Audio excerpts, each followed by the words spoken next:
अस्सलाम वालेकुम। अबरार रशीद आपकी खिदमत में एक मरतबा फिर हाजिर है। और इससे पहले जो मैंने वीडियो की थी वो शारजा के हवाले से की थी कि शारजा में जो क्लीन अप ऑपरेशन किया जा रहा है या जारी है, जो कि बैचलर्स के खिलाफ था। अब खबर ये है कि अबू धाबी ने एक मरतबा फिर वहाँ पर जो रिस्ट्रिक्शंस हैं, जो कोविड के हवाले से लगाई जाने वाली पाबंदियाँ हैं, उनको मज़ीद सख्त कर दिया। अब आप सोच रहे होंगे कि और क्या पाबंदियां लगा दी गई हैं, क्या कोई लॉकडाउन किया गया? लॉकडाउन वगैरह नहीं है, लेकिन सूरत हाल ये है कि अब अबू धाबी की गवर्नमेंट ने ये ऐलान किया है कि वो तमाम लोग जो किसी भी दावत में जाएंगे, चाहे उनकी तादाद 10 है या 20 है, शादी की ब्याह की मैं तकरीबात की बात कर रहा हूँ, या किसी होटल में जाएंगे, कोई फंक्शन है, कोई तकरीब है, सरकारी तकरीब है, गैर सरकारी तकरीब है, एंटरटेनमेंट का फंक्शन है, जिस तरह महफिल मौसीकी हो गई, कोई और पार्टी हो गई, कोई डांस पार्टी हो गई, बर्थडे पार्टी हो गई, या किसी भी किस्म की कोई भी तकरीब है, समाजी तकरीब है, मजहबी तकरीब है, हल्ले गुल्ले की तकरीब है, इफ्तार पार्टी है। अब इसकी इजाजत तो दी जाएगी। कैसे? वो ऐसे कि आप जहां पर 50% गुंजाइश की इजाजत है, वहां 50% कैपेसिटी के लोग जा सकते हैं, जिस तरह सिनेमा हाउसेज वगैरह। लेकिन अगर आप कोई तकरीब रखते हैं किसी रेस्टोरेंट में, किसी खेमे में, घर के अंदर, घर के बाहर, किसी टेंट में, चाहे वो शादी की तकरीब है, चाहे वो किसी के अल्लाह माफ करे कोई फोत हो गया, उसके कुल हैं, कोई भी तकरीब, अब उसमें जो इनवाइटीज होंगे, अटेंडीज होंगे, मदऊईन जिन्हें हम कहते हैं उर्दू में, वो जो होंगे उनके लिए कोविड-19 का टेस्ट लाजमी करार दिया गया है। ये बहुत बड़ी बात है, बहुत बड़ी खबर है अबू धाबी में रहने वालों के लिए, ना सिर्फ वहां पर जो एक्सपैट या गैर मुल्की उनके लिए, बल्कि जो इमाराती हैं उनके लिए भी। अब ऐसी तमाम तकारीब में जाने वालों के लिए, मिसाल के तौर पे मेरे घर में कुछ खुशी की तकरीब है, मैं जिन लोगों को बुलाऊंगा 15-20 जिसकी भी इजाजत है, वो जब आएंगे तो अथॉरिटीज इंस्पेक्शन के दौरान उन लोगों से कोविड-19 का टेस्ट, नेगेटिव टेस्ट पूछ सकती हैं, देख सकती हैं। वो अल हुस्नी जो ऐप है उस पर देख सकती हैं कि आप आने से पहले आपने टेस्ट करवाया है और आपका टेस्ट नेगेटिव है, उसके बाद ही आप ऐसी तकरीब को अटेंड कर सकते हैं, ऐसी तकरीब में जा सकते हैं। अब कौन होगा वो जो किसी के बर्थडे में जाना चाहे, शादी में जाना चाहे और उसको पीसीआर टेस्ट करवाना पड़े?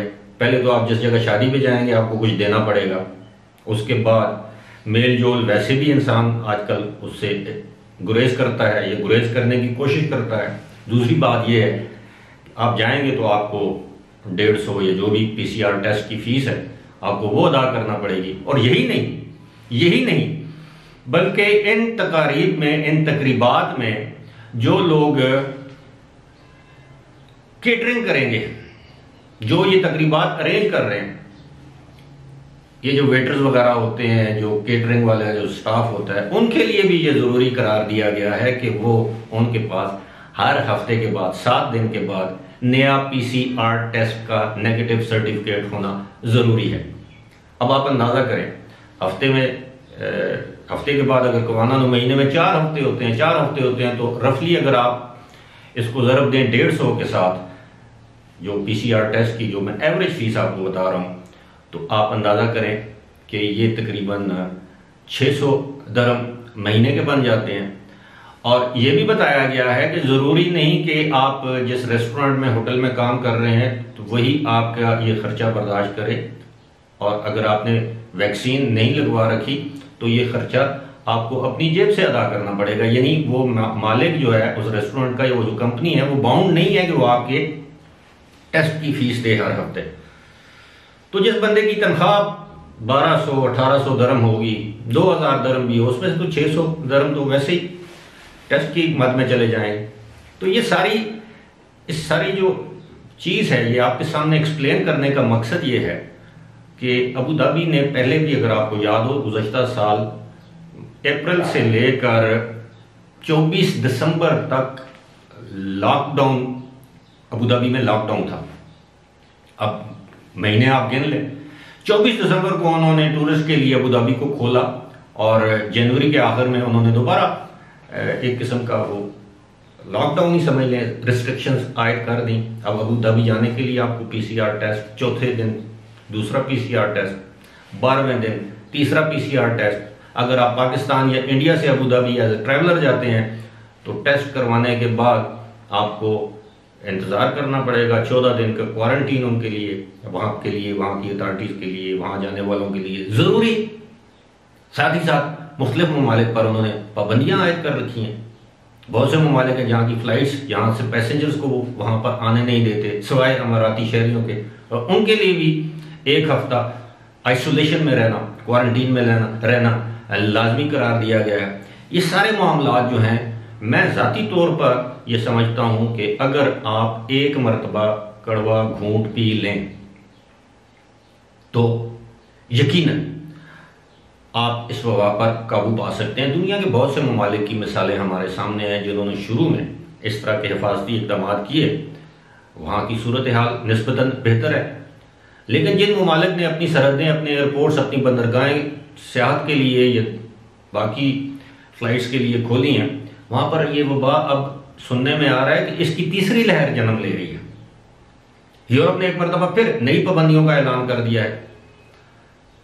पाकिस्तान आप देख लें, अब दूसरी लहर अभी ख़त्म नहीं हुई।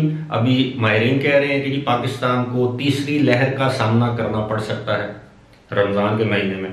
अब देखते हैं इसकी क्या सूरत हाल वाज़े होती है, सामने आती है। अब जिस तरह पाकिस्तान में स्कूल कॉलेजेस को खोल दिया गया है, जिस तरह पाकिस्तान में शादी ब्याह की तकरीबात हो रही हैं, जिस तरह लोग समाजी फासलों का ख्याल नहीं रख रहे, जिस तरह लोग मार्केट्स में, आप बाज़ारों में आप देखते हैं घुल मिल जाते हैं, एक दूसरे से गले मिल रहे हैं, एक दूसरे से हाथ मिला रहे हैं, कोई मास्क नहीं पहना हुआ। अगर बाज़ार में किसी मार्केट में आप जाएं, 100 अफराद हैं तो उनमें से शायद 5 या 7 ने मास्क पहना होगा, और जिन्होंने मास्क पहना होगा वो लोग उनको बड़ी हैरानी से उनकी तरफ देखते हैं कि ये कहाँ से आए, ये क्या कर रहे हैं। और इसी तरह आप देखें सैनिटाइज़र, तो अब लोग भूल ही गए हैं कि सैनिटाइज़र नाम की भी कोई चीज़ थी।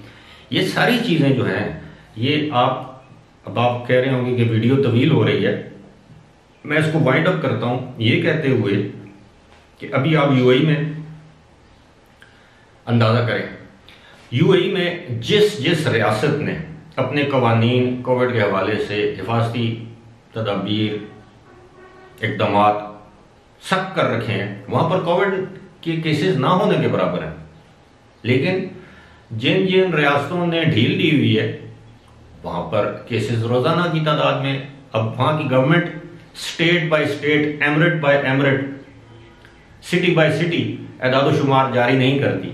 अगर ये जारी करना शुरू कर दे तो आप देखिएगा, जब भी ये जारी हुए, पहले नंबर पर दुबई होगा, दूसरे नंबर पर शारजा होगा, तीसरे नंबर पर अबू धाबी आएगा, और बाकी रियासतों में इतनी ज़्यादा आबादी नहीं है। आबादी यही सबसे ज़्यादा दुबई में है, दूसरे नंबर पर अबू धाबी में है, अबू धाबी और अलैन में है, और तीसरे नंबर पर शारजा है।